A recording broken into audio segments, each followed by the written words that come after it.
warahmatullahi wabarakatuh. Selamat pagi dan salam sejahtera bagi kita semua. Yang terhormat Kepala Pusdiklat Tenaga Administrasi Badan Litbang dan Diklat Kementerian Agama Republik Indonesia, Bapak Dr. Andes Haji Ahmad Bukhari MM. Yang kami hormati Kepala Balai Diklat Keagamaan Semarang, Bapak Dr. Andes Haji Ansori. Yang kami hormati Kasih Diklat Tenaga Teknis, Pendidikan dan Keagamaan, Ibu Hajah Siti Nurmaunah SHI MSI. Yang kami hormati Kepala Subbagian Tata Usaha, Ibu Dr. Anda Hajah Siti Barokah. Yang kami hormati Subkoordinator Tenaga Administrasi, Bapak Haji Abdul Wahid Amsa SHMH. Yang kami hormati Koordinator Widya Iswara, serta para peserta dan Bapak Ibu Widya Iswara pelatihan jarak jauh yang berbahagia. Pertama-tama kami ucapkan terima kasih dan puji syukur kehadirat Allah Subhanahu wa Ta'ala, Tuhan Yang Maha Esa, yang telah melimpahkan rahmat-Nya sehingga pada pagi hari ini, Senin tanggal 12 Juli tahun 2021, kita diperkenankan untuk dapat hadir bersama pada acara pembukaan pelatihan jarak jauh secara virtual sebanyak 10 kelas.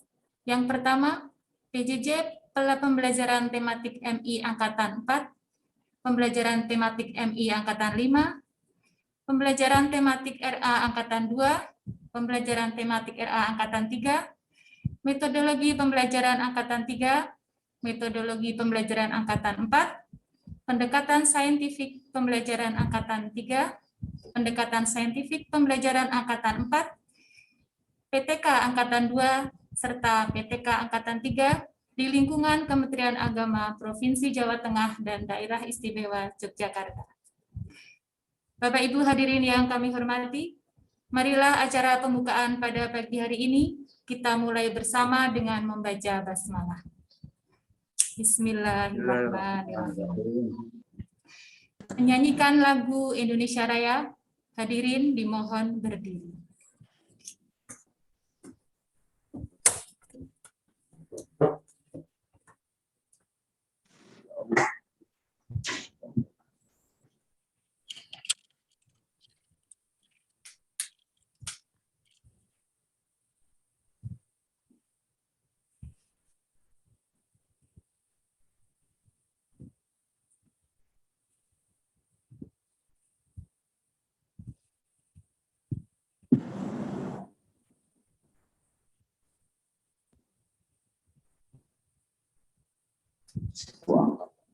Iya.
dipersilahkan duduk kembali.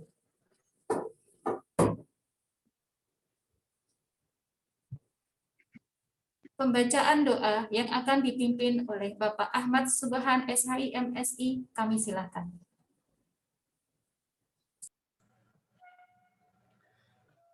Assalamualaikum warahmatullahi wabarakatuh. Waalaikumsalam warahmatullahi wabarakatuh. Yang kami hormati Bapak Kepala Pusdiklat, Bapak Kepala Balidiklat, dan Bapak Ibu Panitia Widya Suara serta para peserta. Marilah kita sejenak berdoa memohon kepada Allah Subhanahu wa taala. Yang pertama adalah doa semoga pandemi yang tengah melanda segera berakhir. Kemudian para tenaga kesehatan diberi kekuatan. Kemudian yang ketiga adalah almarhum orang-orang yang sudah mendahului kita akibat COVID ini menjadi para syuhada. Dan yang kemudian doa semoga kegiatan pembelajaran kita selama kurang lebih 2 pekan dapat berjalan dengan baik dan lancar dan menghasilkan apa yang kita harapkan bersama-sama. Ala hadhihi niyatis sholihah. Al-Fatihah. Bismillahirrahmanirrahim. Ar-Rahmanir-Rahim. Maliki yaumiddin. Iyyaka na'budu wa iyyaka nasta'in. Ihdinas siratal mustaqim, siratal ladzina an'amta 'alaihim ghairil maghdubi 'alaihim waladdallin. Amin.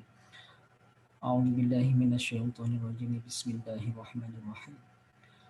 Alhamdulillahirabbil alamin. Allahumma shalli 'ala sayyidina Muhammad wa 'ala ali sayyidina Muhammad.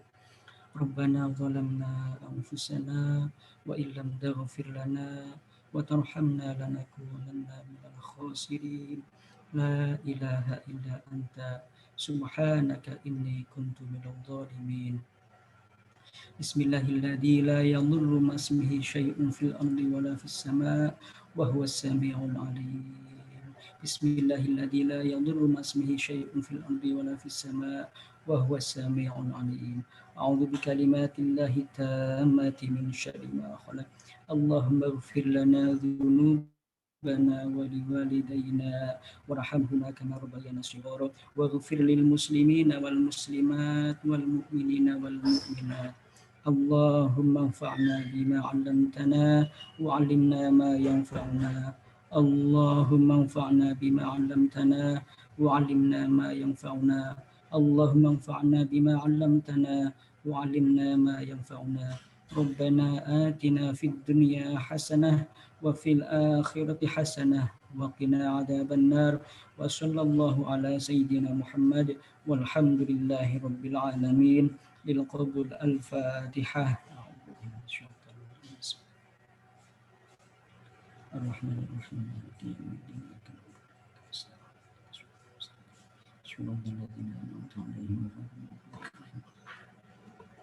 Assalamualaikum warahmatullahi wabarakatuh.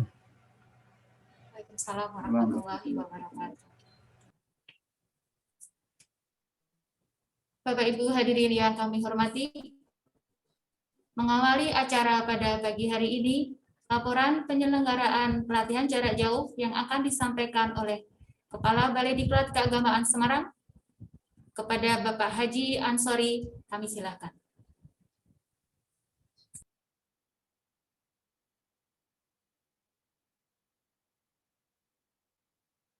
Assalamualaikum warahmatullahi wabarakatuh. Waalaikumsalam warahmatullahi wabarakatuh. Bismillahirrahmanirrahim. Alhamdulillahirabbil alamin. Wassalatu wassalamu ala asyrafil anbiya'i wal mursalin wa ala alihi wa ashabihi ajma'in. Rabbi shrah li sadri wa yassir li amri wahlul 'uqdatam min lisani yafqahu qawli. Amma ba'd.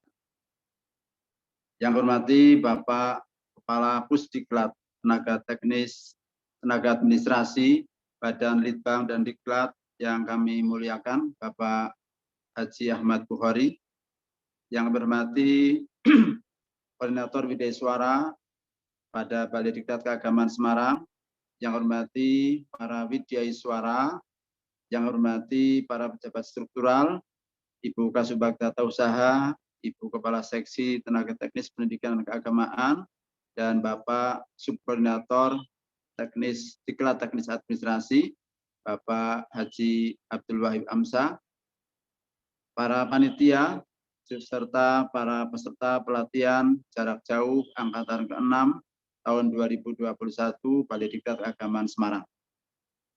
Mengawali laporan kami, perkenankanlah mari kita senantiasa memanjatkan puji syukur kehadirat Allah Subhanahu wa Ta'ala atas karunia dan nikmatnya pada pagi hari ini kita dapat mengawali kegiatan pelatihan periode ke-6 tahun 2021.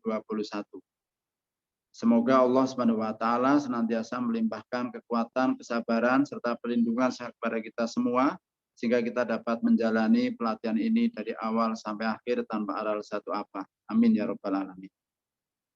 Salawat dan salam marilah kita sampaikan pada junjungan kita Nabi Muhammad Shallallahu Alaihi Wasallam, para sahabat, para keluarganya. Semoga kita semua dapat menjadi umat yang meneladani, menjalankan syariah dan sunnah-sunnahnya, sehingga kita layak dan pantas untuk mendapatkan syafaat beliau pada yaumul qiyamah.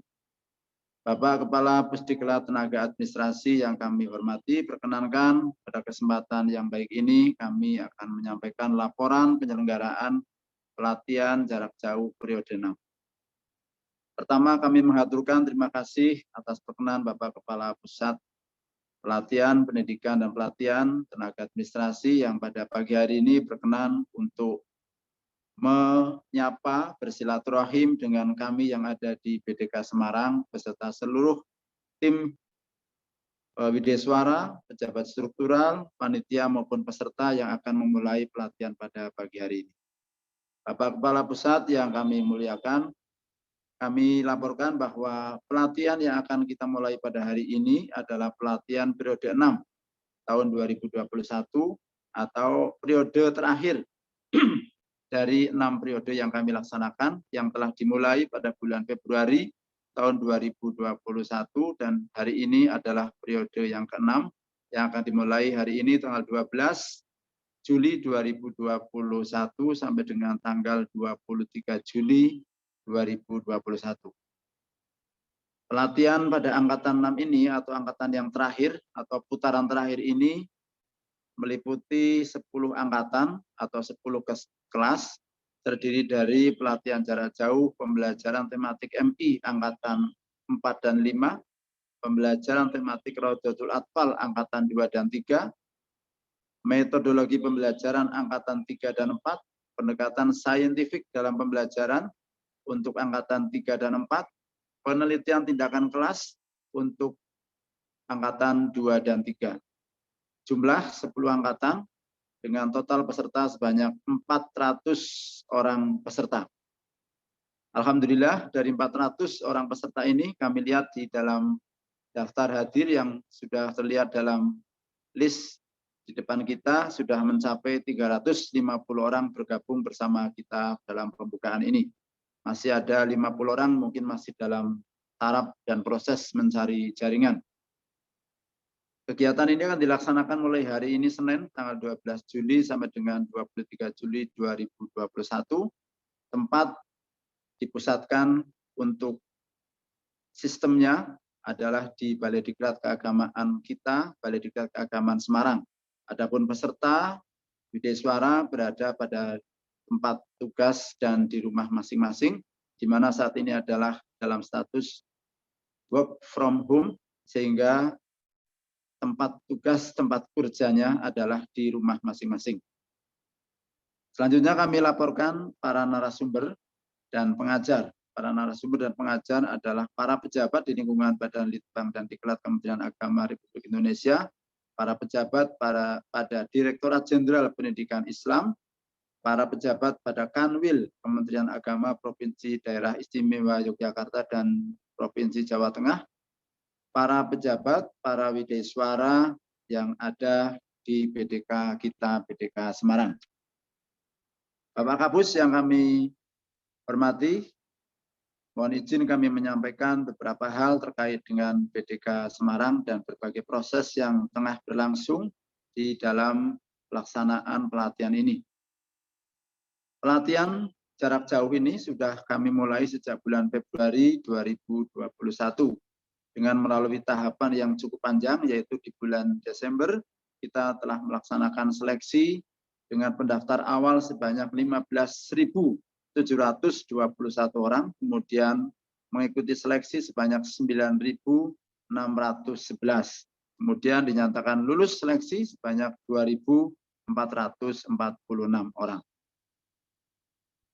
Jumlah pelatihan dari periode 1 sampai dengan periode 6 untuk periode ini, yaitu untuk pelatihan jarak jauh sebanyak 78 angkatan, terdiri dari pelatihan jarak jauh untuk tenaga teknis pendidikan keagamaan sebanyak 66 angkatan, pelatihan jarak jauh untuk tenaga administrasi sebanyak 12 angkatan.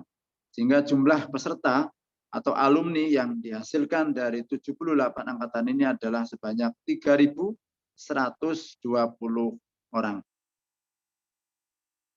Bapak Kapus yang kami hormati, izinkan kami juga menginformasikan, melaporkan berbagai hal yang sedang kami laksanakan dan beberapa hal yang masih menjadi tugas kami pada semester 2 ini. Insya Allah nanti pada bulan Agustus awal kita akan melaksanakan latsar secara blended learning untuk 11 angkatan sebanyak 429 orang CPNS yang berada di wilayah kami, yaitu wilayah kerja BDK kita, BDK Semarang, terdiri dari Provinsi Daerah Istimewa Yogyakarta dan Provinsi Jawa Tengah, yang terdiri dari 70% adalah dari tenaga kependidikan pada perguruan tinggi, dan selebihnya adalah tenaga administrasi pada kantor Kementerian Agama, pada kantor wilayah, dan pada KUA serta madrasah. Selain itu, kami juga masih memiliki PR atau tugas yang harus kami selesaikan di tahun 2021 semester 2 yang cukup rumit karena terkendala dengan PPKM darurat, yaitu kami masih ada PDWK tenaga administrasi sebanyak 4 angkatan, PDWK tenaga teknis pendidikan keagamaan sebanyak 24 angkatan, dan pelatihan reguler dan juga pelatihan mandatori dari Bank Dunia sebanyak 33 angkatan. Semoga pandemi ini segera berakhir, kemudian PPKM darurat segera diakhiri, sehingga program-program yang masih cukup besar dan banyak ini dapat kita laksanakan sehingga dapat memberi manfaat, maslahat, serta dapat menyerap anggaran yang pada saat ini anggaran kami masih dalam kisaran 46%. Bapak Kapus yang kami hormati, pelatihan yang kami laksanakan di BDK kita ini didukung oleh 35 widesuara. 8 diantaranya adalah widesuara ahli utama. Kami laporkan juga Pak Kapus bahwa alhamdulillah berkat doa dan dukungan dari Bapak, BDK kita, BDK Semarang adalah BDK yang memperoleh penghargaan sebagai Satker Zona Integritas Wilayah Bebas dari Korupsi pada tahun 2019.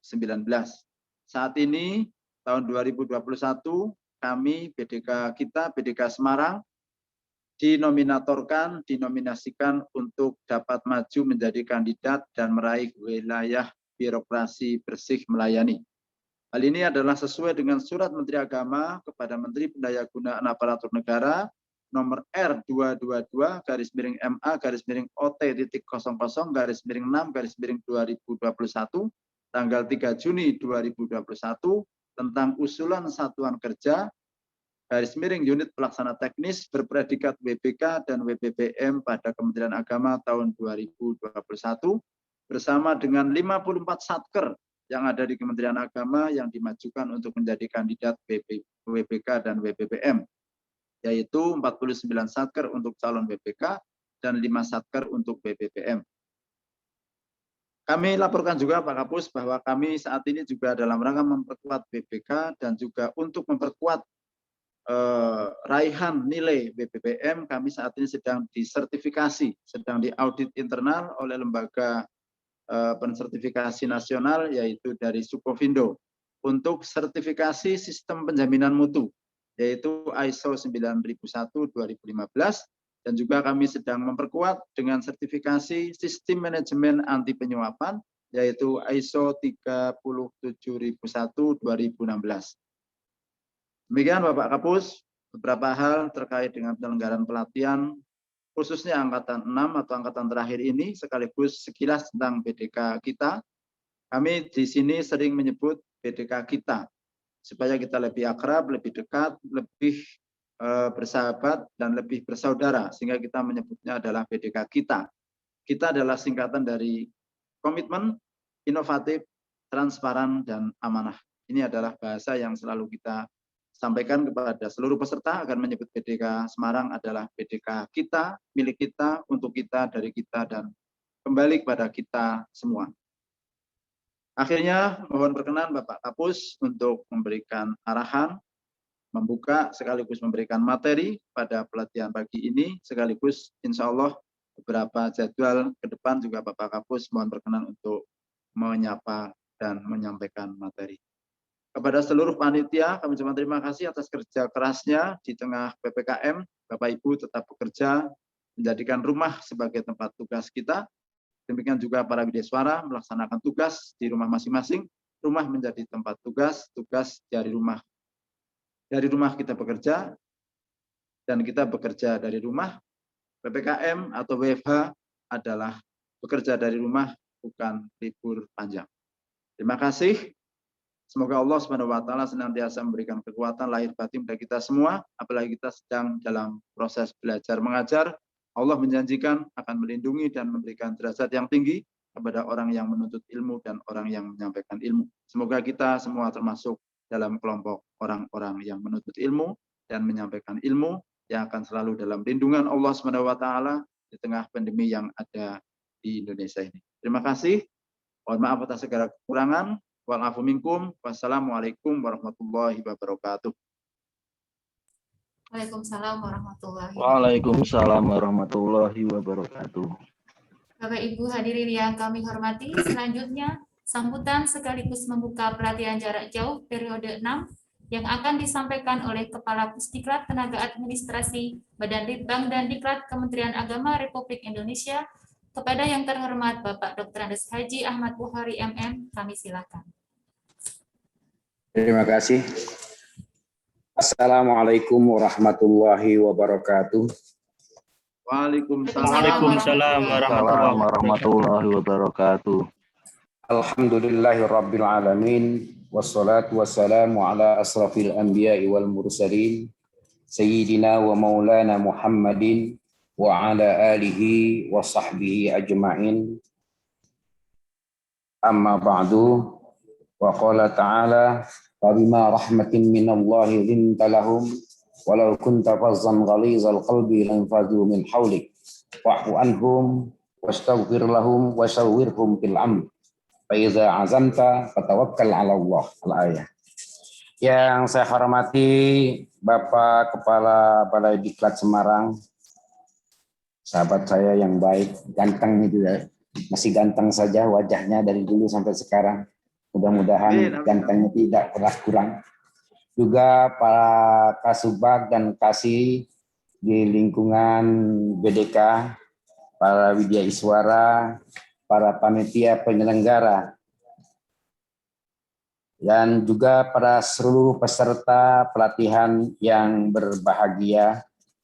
Pertama, marilah kita panjatkan puja dan puji syukur kehadirat Ilahi Rabbi atas nikmat dan karunia-Nya di tengah pandemi yang sangat menakutkan ini. Kita masih bisa bertemu muka walaupun melalui jarak yang cukup jauh. Namun mudah-mudahan jarak yang jauh ini tidak menjadikan hubungan silaturahim kita, persaudaraan kita ini jauh karena jarak, tetapi jauh ini justru lebih mengingatkan kita bahwa sebenarnya ini sebagai tanda kedekatan kita sesama anak bangsa. Mudah-mudahan apa yang kita lakukan pada kesempatan ini semuanya merupakan amal soleh kita, sehingga seluruhnya bernilai ibadah di sisi Allah Subhanahu wa Ta'ala. Salawat serta salam semoga selalu tercurah kepada baginda alam Nabi besar kita Muhammad Sallallahu Alaihi Wasallam, kepada keluarga, sahabat, dan umatnya yang setia sampai akhir zaman, dan mudah-mudahan kita yang hadir di sini termasuk di dalamnya. Bapak Kepala Balai yang saya hormati dan hadirin sekalian yang berbahagia, pertama saya berterima kasih kepada Bapak Kepala Balai dan seluruh panitia yang telah bisa menyelenggarakan rangkaian kegiatan pelatihan. Ini juga sudah merupakan putaran yang ke-6, periode yang ke-6, yang sudah melahirkan tidak kurang dari 3.120 alumni. Yang mudah-mudahan pelatihan yang periode ke-6 ini dari 10 angkatan atau 10 kelas ini bisa berjalan secara lancar, baik, dan menghasilkan hasil yang sesuai dengan harapan kita bersama. Salawat serta salam semoga selalu tercurah kepada baginda alam Nabi besar kita Muhammad SAW untuk kedua kalinya. Karena kita sadar bahwa hari ini kita dalam kondisi yang sangat mencemaskan, jalan ke sana ditutup, ke sini ditutup. Kemudian kita juga harus mematuhi segala aturan dalam rangka mengendalikan penyebaran virus COVID-19 ini. Oleh karena itu, di samping kita harus waspada, juga kita harus bersyukur. Kenapa? Di samping musibah ini ternyata ada beberapa hal yang bisa ditarik manfaat dan hikmahnya bagi kita.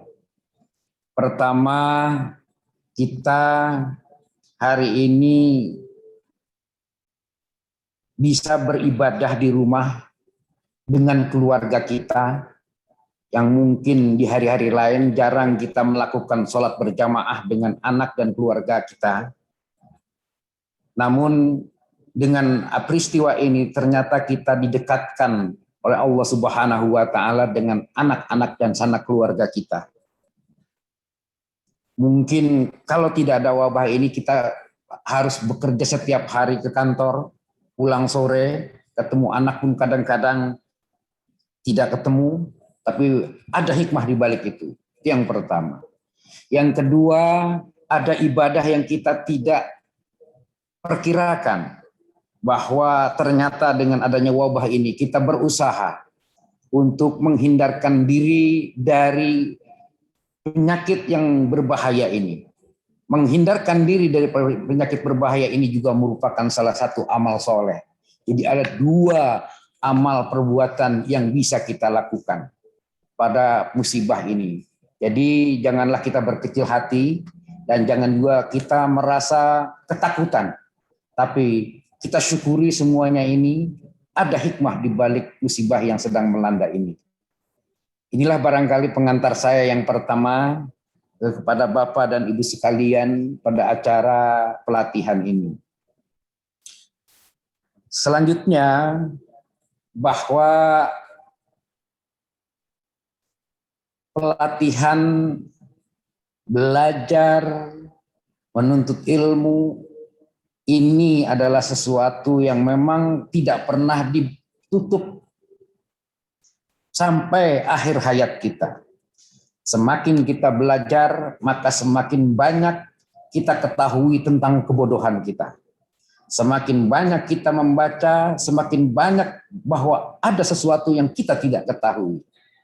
Nah, oleh karena itu pelatihan ini merupakan salah satu sarana bagi kita, satu, untuk menyadarkan diri kita bahwa kita ini orang yang makhluk serba kurang. Yang kedua, bahwa kita ternyata ilmu kita masih sangat sedikit dari sekian banyak ilmu yang telah dimiliki oleh orang-orang lain.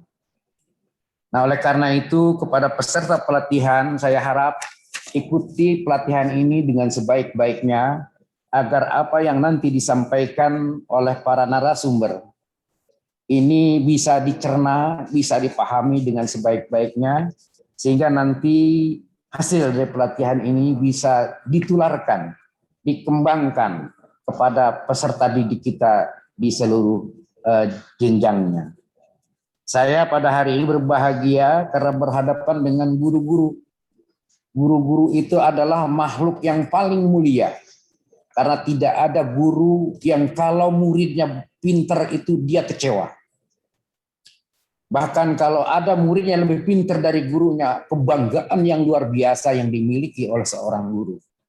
Tetapi kalau seorang pejabat, kalau ada yang lebih pintar dari dia, kadang-kadang rasa iri dan dengki ini muncul. Kalau dia seorang pedagang, kadang-kadang kalau ada orang lebih baik dari dia, dia juga merasa iri, dengki, dan sebagainya. Jarang sekali orang yang tulus dan ikhlas untuk menerima kondisi seperti ini, kecuali kondisi guru. Guru ini tidak pernah marah kalau muridnya itu jadi presiden, muridnya itu jadi menteri, muridnya jadi apa saja yang melebihi kapasitas dia. Inilah barangkali satu profesi yang luar biasa yang dimiliki oleh jabatan seseorang yang bernama guru. Oleh karena itu saya berterima kasih kepada seluruh guru-guru yang pada hari ini mengikuti pelatihan ini. Mudah-mudahan ini juga bagian dari amal soleh kita. Selanjutnya Bapak dan Ibu sekalian, pertama sebagai guru di negara Kesatuan Republik Indonesia ini, kita ini berada di satu negara. Negara yang lahir dari kesepakatan para pendiri bangsa. Negara yang lahir dari kearifan luar biasa dari para pendiri bangsa. Sehingga lahirnya negara ini adalah dari proses kesepakatan, kesepahaman, dan kepedulian para founding father kita. Nah, oleh karena itu sejarah ini harus kita pahami betul bahwa keberadaan kita di negara Kesatuan Republik Indonesia ini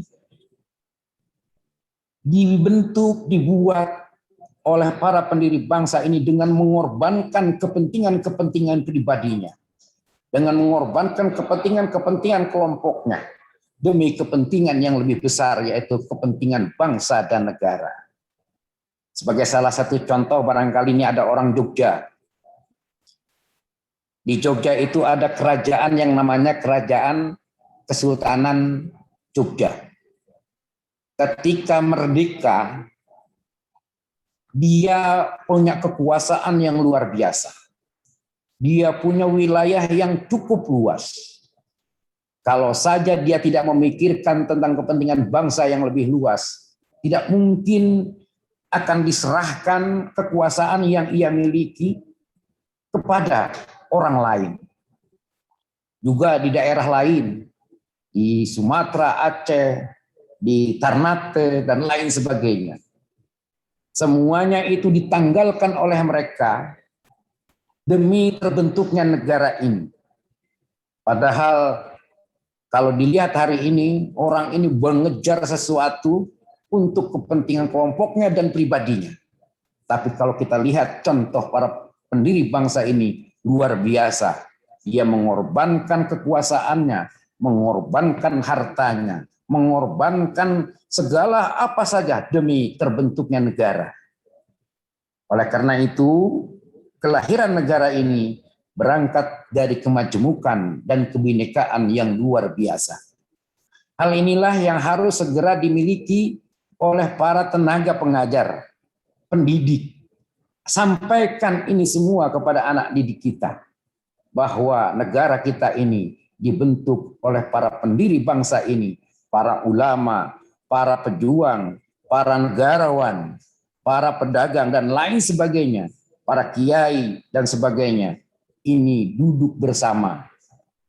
Oleh karena itu, kalau ada hari ini, masih ada di antara kita yang meragukan tentang pembentukan negara ini, yang masih mempertanyakan keberadaan Pancasila dan Undang-Undang Dasar Negara, ini tentunya perlu dipertanyakan tentang patriotismenya, kenegarawannya. Oleh karena itu saya harap ini di sejarah ini jangan dilupakan. Kalau kita lupa sejarah ini, tidak sedikit orang yang ingin mengganti falsafah negara dan undang-undang dasar ini. Kalau ini terjadi, maka akan terjadilah perpecahan yang luar biasa. Tugas Bapak dan Ibu sekalian sebagai guru bukan hanya sekadar mempelajari teori-teori tematik, kemudian juga teori-teori agama, teori-teori kesejarahan, dan lain-lain sebagainya. Tetapi juga agar ditanamkan kepada anak didik kita ini tentang bagaimana negara ini dibentuk. Dari suku bangsa, bahasa, agama, budaya, semuanya dilebur demi terbentuknya negara kesatuan Republik Indonesia itu. Oleh karena itu disadari bahwa keberadaan agama di negara yang kita cintai ini adalah sesuatu keniscayaan, sesuatu yang mesti ada karena keberadaannya dilindungi oleh undang-undang dan ketentuan-ketentuan hukum. Nah, pada kesempatan ini Kementerian Agama Republik Indonesia sebagai salah satu lembaga negara, kementerian negara yang diberikan amanah oleh negara. Salah satunya adalah melaksanakan visi dan misi Presiden yang kemudian dijabarkan oleh Menteri Agama. Dari sekian banyak visi misi itu salah satunya adalah tentang dicanangkannya tentang moderasi beragama. Moderasi beragama ini adalah satu program prioritas yang dilakukan oleh Kementerian Agama. Sehingga semua aparatur sipil negara yang di bawah Kementerian Agama dan seluruh stakeholder Kementerian Agama harus saling bahu-membahu satu dengan yang lainnya dalam rangka memahami dan menciptakan moderasi beragama ini di tengah-tengah keluarga, pribadi, masyarakat, dan lebih luas lagi dalam berbangsa dan bernegara. Apa yang dimaksud dengan moderasi beragama ini? Ini tentunya kenapa ini terjadi dan prioritas Kementerian Agama, karena banyak pemahaman-pemahaman agama, kalau saja agama ini dipahami secara radikal, maka akan melahirkan pemikiran yang konservatif. Juga di samping itu ketika dia berpikir konservatif, maka sikapnya pasti akan melahirkan sikap yang ekstrim. Ketika orang mempunyai sifat yang ekstrim ini, maka akan lahirlah keyakinan pemahaman bahwa kebenaran hanya adalah kebenaran yang tunggal, akan menutup kebenaran-kebenaran yang ada dari pihak yang lain. Di sisi lain ada juga ekstrim, itu saya anggap ekstrim kiri. Yang kedua ada ekstrim kanan. Ekstrim kanan ini ada pemahaman agama yang bersikap liberal, bebas tanpa batas. Ketika dua kutub ini berseberangan, kemudian ditafsirkan agama dengan versinya masing-masing, maka pertentangan di tengah masyarakat kita akan terjadi sepanjang masa.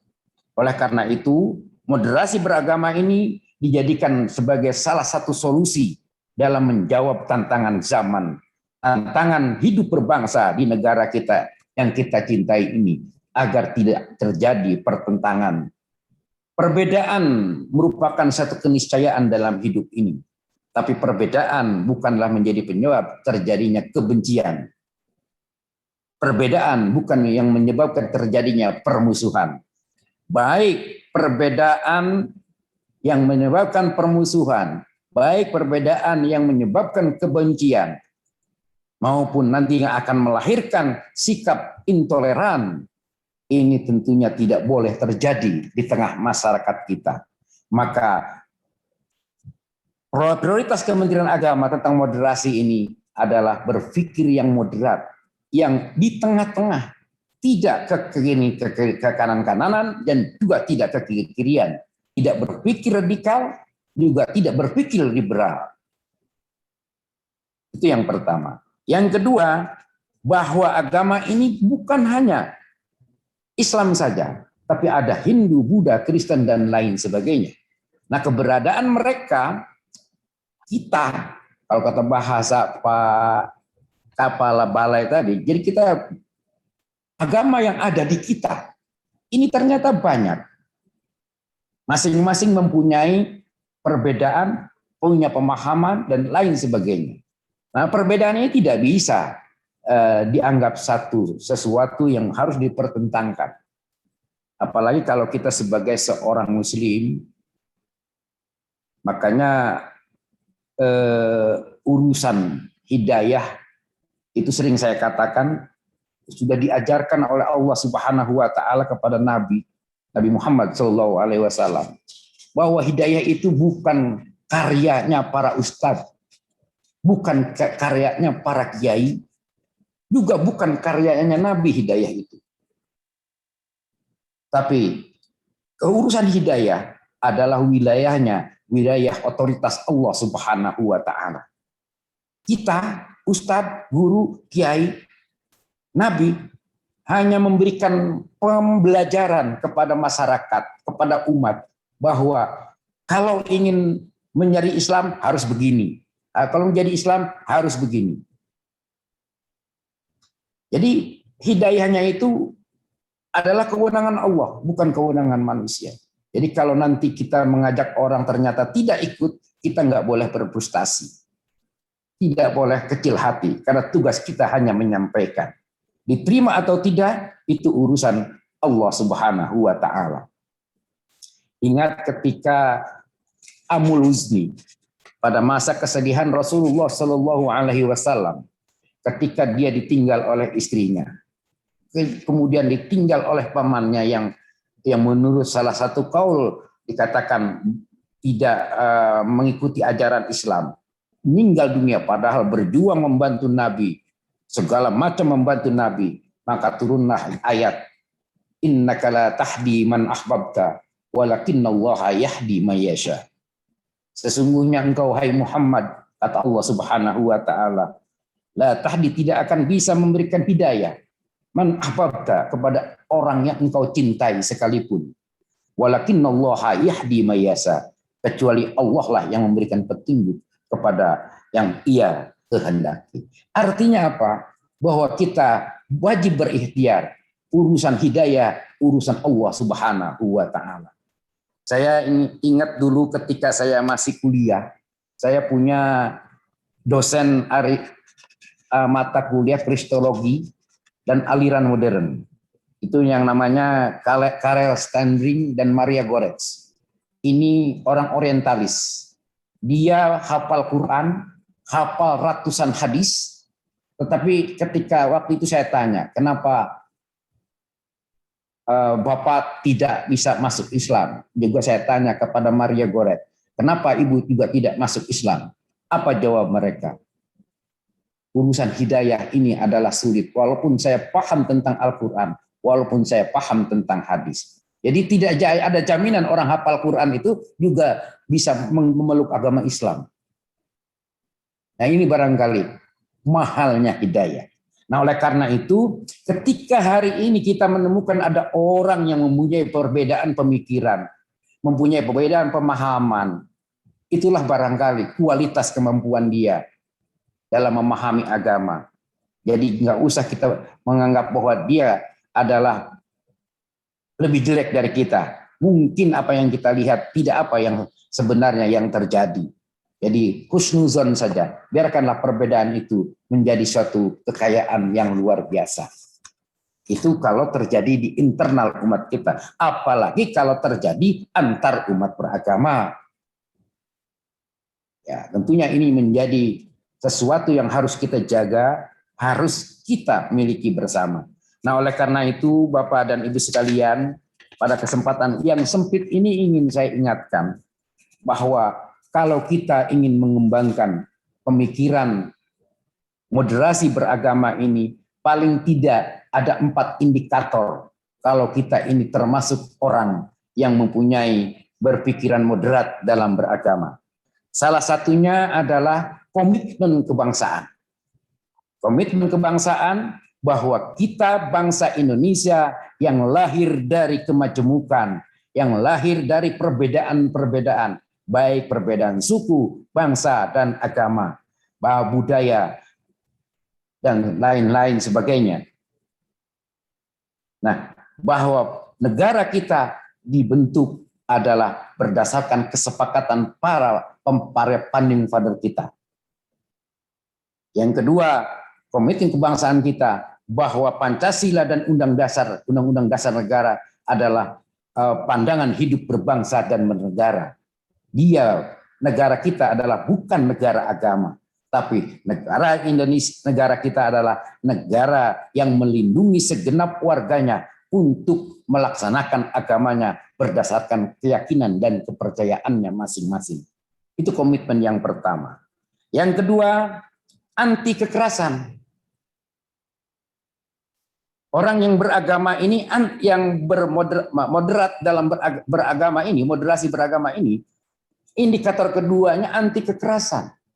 Jadi tidak akan memaksakan kehendak keyakinannya kepada orang lain.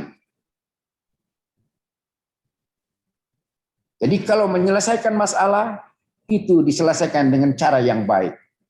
Itu tadi saya mengawali sambutan ini dengan ayat fabima rahmatin minallahi lintalahum walau kunta fazzan ghalizal qalbi lanfadhu min hawlik fa'fu anhum wastaghfir lahum wasawwirhum bil amr fa iza azamta fatawakkal 'ala Allah. Jadi cara yang moderat itu salah satunya adalah rahmat Allah akan datang kepada kita karena hati yang lemah lembut. Itulah yang diajarkan oleh para wali-wali Allah, para penyebar agama kita pertama. Dia menyebarkan agama dengan kalimat-kalimat yang layyinah, dengan perilaku yang baik. Sebab apa? Walau kunta fazzan ghalizal qalbi lanfadhu min hawlik. Tapi kalau engkau mempunyai hati yang keras, kasar, maka dia akan menghindarkan diri dari kita sendiri. Bukan kita didekati, malah akan dijauhi. Inilah pola yang dipakai oleh ulama-ulama kita terdahulu dalam menyampaikan ajaran agama di bumi persada yang kita cintai ini. Bahkan kalau ada ayat Al-Quran lain itu dalam surah Yunus kalau tidak salah, ud'u ila sabili rabbika bil hikmati ud'u ila sabili rabbika ala basyiratin. Sampaikanlah ajaran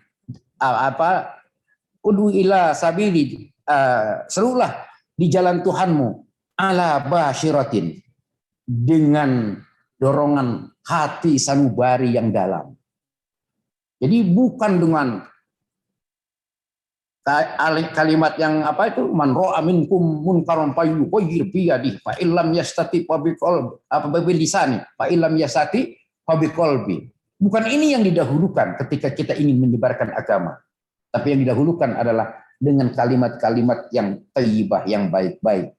Tapi kalau nanti pada saat tertentu urusan penafsiran ayat ini memang luar biasa nanti. Kalau man ra'a minkum munkaran itu biasanya ditafsirkan ini kalau yang kekuasaan itu wilayahnya wilayah negara, bukan wilayah pribadi.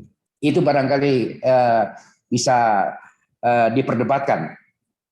Itu yang kedua. Yang ketiga, indikator moderasi beragama adalah toleran. Toleran itu ya menghargai adanya perbedaan tadi. Kita hidup negara ini adalah satu bangsa, kita saudara satu bangsa. Kalau seagama, kita saudara satu agama. Jadi tidak ada perbedaan di sini. Jadi semua warga negara kesaudaraan Indonesia ini ada saudara kita. Ada yang saudara seagama, ada ada saudara sebangsa dan setanah air. Ketika itu diterapkan, maka tidak ada pertentangan di antara kita. Yang terakhir indikatornya adalah orang bermoderasi beragama, dia mengakomodir atau akomodatif terhadap kearifan lokal, budaya lokal. Sehingga hasil interaksi antara satu manusia dengan manusia yang lain, sepanjang itu tidak bertentangan dengan ajaran agama, maka budaya-budaya itu diberikan peluang untuk mengisi keberadaan kehidupan beragama di negara yang kita cintai ini. Nah, oleh karena itu, kalau hari ini banyak dibid'ah-bid'ahkan dan lain sebagainya, ini saya rasa kalau tidak bertentangan, mari kita ikuti bersama. Inilah ciri-ciri orang-orang yang bermoderasi beragama. 4 hal inilah karakteristik atau indikator orang yang punya pikiran, pandangan hidup, sikap yang moderat dalam beragama ini. Jadi bukan agama yang dimoderasi, tapi beragama. Ini harus ada titik tekan. Kalau agama tidak bisa dimoderasi, tapi hidup beragama itulah yang kita maksud.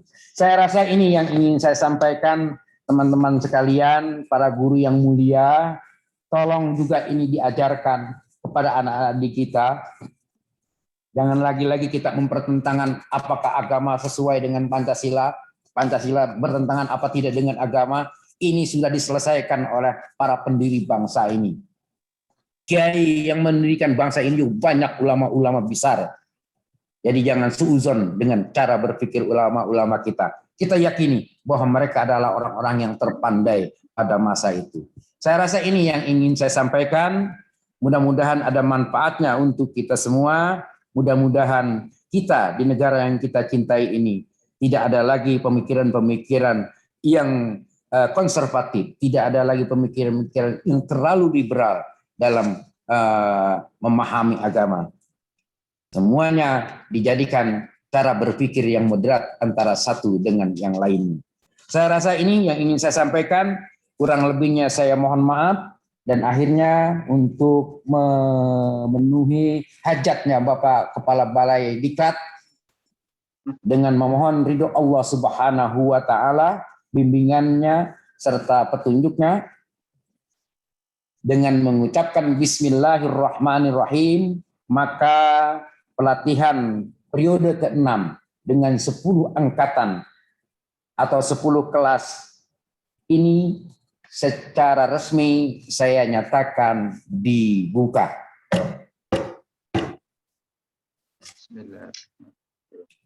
Kurang lebihnya saya mohon maaf kalau ngomong itu kadang-kadang menurut saya enak, tapi belum tentu menurut yang dengar enak apa tidak.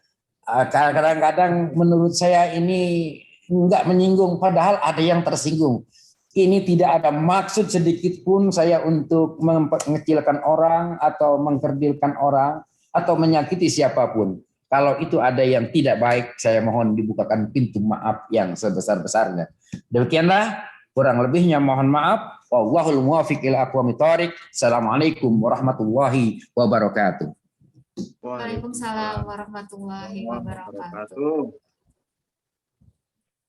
Hadirin yang kami hormati, demikian seluruh rangkaian acara pembukaan pelatihan jarak jauh pada pagi hari ini. Atas perhatiannya kami ucapkan terima kasih. Marilah kita tutup acara pagi hari ini dengan membaca tahmid bersama.